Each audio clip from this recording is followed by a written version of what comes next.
थी। भगवान उस मणि को खोजते खोजते खोजते खोजते उस स्थान पर गए जहां पर प्रसेनजित का युद्ध उस शेर के साथ में हुआ। वहां पर सिंह के पंजे दिखे और प्रसेनजित के वस्त्र दिखे तो भगवान समझ गए कि प्रसेनजित को तो शेर मार करके खा गया। प्रसेनजित भगवान ने उस सिंह के पंजों का पीछा किया। पीछा करते करते उस स्थान पर आए जहां पर उस सिंह के साथ में किसी रीछ ने युद्ध किया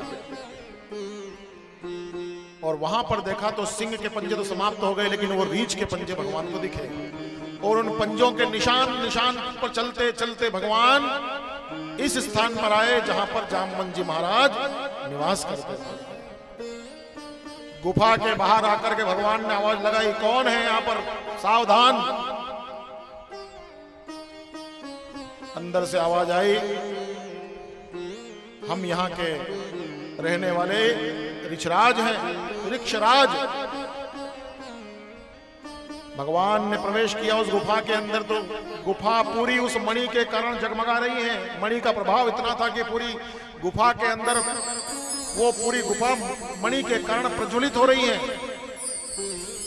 तो भगवान ने कहा कि देखिए आप जो भी हैं मैं आपको प्रणाम करता हूं, लेकिन ये मणि जो है ये हमारे यहाँ पर रहने वाले सत्राजीत की है और इस मणि के कारण मेरे माथे पर कलंक लगा है, इसलिए ये मणि मुझे वापस कर दो। लेकिन वहां पर रहने वाले जो ऋक्षराज थे वो बोले कि महाराज मणि ऐसे मणि दे देंगे आपको, कैसी बात कर रहे हो? अगर तुम्हारी भुजाओं में अगर बल है तो मुझे युद्ध में परास्त करके इस मणि को लेकर के जाओ। और इतिहास, हमारे ग्रंथ, हमारे शास्त्र कहते हैं कि भगवान का जामवंत जी महाराज के साथ में 28 दिन तक युद्ध हुआ। न जामवंत जी पीछे हटते हैं न भगवान पीछे हटते हैं। त्रेता युग की घटना है जब रावण को भगवान ने मार दिया। सारे वानर, सारे भालू, भगवान की सारी सेना प्रसन्नता में खड़ी, लेकिन जामवंत जी महाराज उदास खड़े हैं। भगवान जामवंत जी के पास में गए, बोले कि जामवंत जी आपको प्रसन्नता नहीं कि हमने रावण को परास्त कर दिया?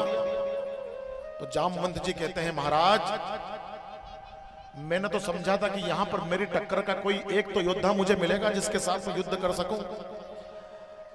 अरे यहां पर मेरे समान एक भी बलवान योद्धा नहीं मिला।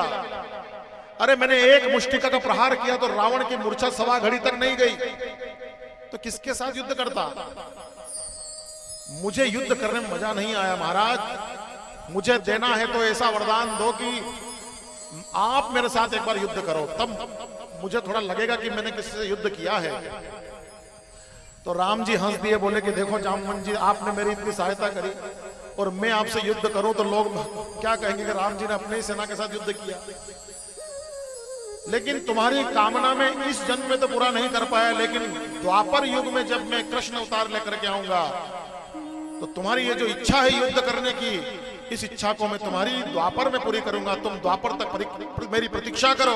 और वही जामवंत जी त्रेता युग से लगा करके द्वापर युग तक भगवान की प्रतीक्षा करी और आज जामवंत जी की प्रतीक्षा का अंत हुआ। 28 दिन तक जब युद्ध चला तो जामवंत जी की नस नस ढीली हो गई और जामवंत जी को लगने लगा कि ये कोई साधारण पुरुष मेरे साथ युद्ध नहीं कर रहा है, क्योंकि मेरे बल के आगे कौन टिक सकता है महाराज? जामवंत जी जैसा बलि। जब भगवान वामन ने अपने पैर से भगवान ने पैर उठाया तो पूरी पृथ्वी का, पूरे स्वर्ग को भगवान ने एक पैर में नापा। उतनी देर में जामवंत जी ने इस पृथ्वी की 7 बार परिक्रमा लगाई। ऐसे वीर योद्धा जामवंत जी को जब लगने लगा कि ये साक्षात ईश्वर हैं, तो जामवंत जी ने चरण पकड़ लिए और कहा, हे नाथ आपका परिचय दीजिए, आप कौन हैं? तब भगवान ने कहा, उठो जामवंत, मैं वही नारायण हूं और द्वापर में जन्म लेकर के कृष्ण रूप में आया हूं। यह बात सुनकर के जामवंत जी महाराज के नेत्रों से अश्रु आ गए और जामवंत जी महाराज ने कहा कि मैं कितने जन्मों तक आपकी प्रतीक्षा कर रहा था प्रभु, इसी दिन की प्रतीक्षा थी मुझे। मैं मणि तो क्या, मैं आपको सर्वस्व देने के लिए तैयार हूं, लेकिन उसके पहले मेरी एक शर्त है। मेरा तो जीवन यहीं तक था, इस द्वापर को छोड़ करके मुझे तो अब जाना है, लेकिन प्रभु मैं अपनी कन्या को आपको सौंपता हूं। मेरी कन्या का नाम है जामवंती। आप मेरी कन्या के साथ विवाह कीजिए और इस मणि को भी स्वीकार कीजिए। और जामवंत जी महाराज ने भगवान से प्रार्थना करी। भगवान जामवंत जी की प्रार्थना को ठुकरा नहीं पाए और इसी स्थली पर जो ये श्रीमद् भागवत की कथा हो रही है, हम धन्य हैं, आप सभी धन्य हैं कि यहाँ पर बैठ करके हम ऐसी कथा सुन रहे हैं। और आज वही दृश्य आपके सामने आ रहा है। उस द्वापर के जामवंत जी को तो किसी ने नहीं देखा, लेकिन इस कलयुग के जामवंत जी को हम देख रहे हैं। ये साक्षात जामवंत रूपी महात्मा जी यहाँ पर खड़े हैं और आज अपनी कन्या को आपके ही सामने भगवान कृष्ण को सौंपने के लिए जा रहे हैं। बड़ी ही करतल ध्वनि से इस दृश्य को अपने आंखों में कैद कीजिए। हम कितने सौभाग्यशाली हैं।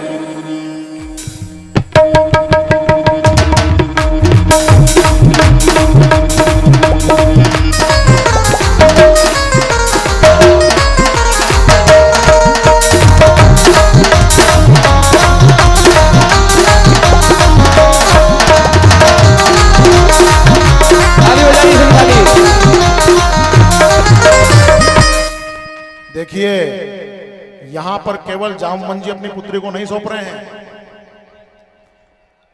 यहां पर जामवंत जी अपने संपूर्ण जीवन को सौंप रहे हैं। जामवंत जी यहां पर यह कह रहे हैं कि प्रभु हे नाथ, मेरा कार्यकाल जो मैंने इस धरोहर को संभाल करके मैंने इतने दिनों तक रखी, इस संपत्ति को मैंने संभाल करके रखा, आज से ये सारी संपत्ति आपकी, ये धरोहर भी आपकी, ये मणि भी आपकी, ये माता जामवंती भी आपकी। तो महात्मा जी का हृदय परिवर्तन हुआ और ये यहाँ की संपत्ति जो 55 वर्षों से महाराज अकेले यहाँ पर संघर्ष करके इसको बचा करके रखे हुए थे, आज इन्होंने समिति बना करके ये पूरी संपत्ति आपके नाम कर दी। अब महाराज जी का तो काम इन्होंने कर दिया, अब आपकी बारी है। आप हैं तैयार कि नहीं? जोरदार ताली बजाओ, तैयार हो तो जरा।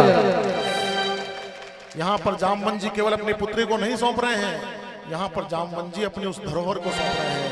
और अब आज इसको आगे बढ़ाने की जिम्मेदारी अब हमारी है। यहाँ पर बैठे हुए हर उस नागरिक की है, यहाँ पर आसपास के रहने वाले सभी रहवासियों की है। अब इस संपत्ति को आपको स्वीकार करना है।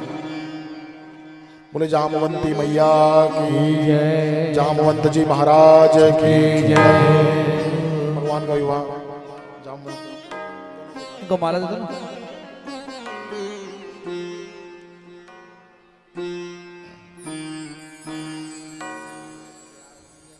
ओम अम्बे अंबिके अंबालिके नमानयते कश्चनम शस्तका सुभद्रिकां काम्बीलवासिनं नवदुर्गाय नमः।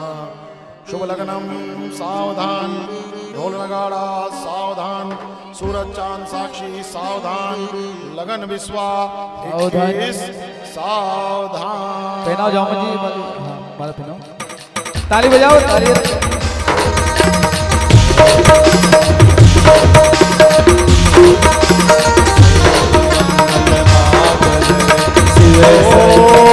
शंकर चक्रम कुंडलम संगीतवस्त्रम सरसोरोहितम आहार वक्षस्थले कौस्तुभम नमामि विष्णु शिरसां दुर्भजं कांताकारं भुजगशयनं पद्मनाभं सुरेशं विश्वाधारं गगनसदृशं मेघवर्णं शुभांगं लक्ष्मीकान्तं कमलनयनं योगिभिर्जातनामयं वन्दे विष्णुं भवभयहरं सर्वलोकैकनाथनं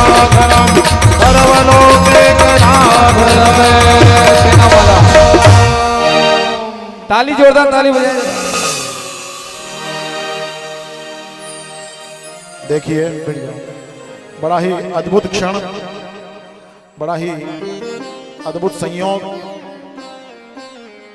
समिति के लोग भी यहाँ उपस्थित हों, जो भी समिति में हैं सभी यहाँ पर पधारे, क्योंकि केवल जामवंती माता को ही भगवान को स्वीकार नहीं किया है। महाराज जी ने, हमारा जो इस कलयुग के जामवंत जी हैं, इन्होंने अपनी धरोहर को आपको सौंप दिया है।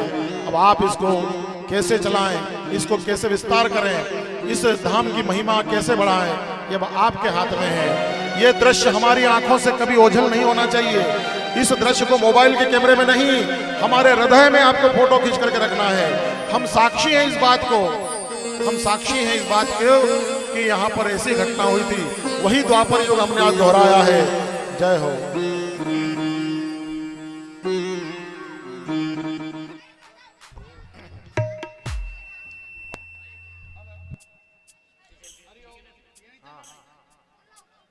श्री राधे राधे श्री राधे।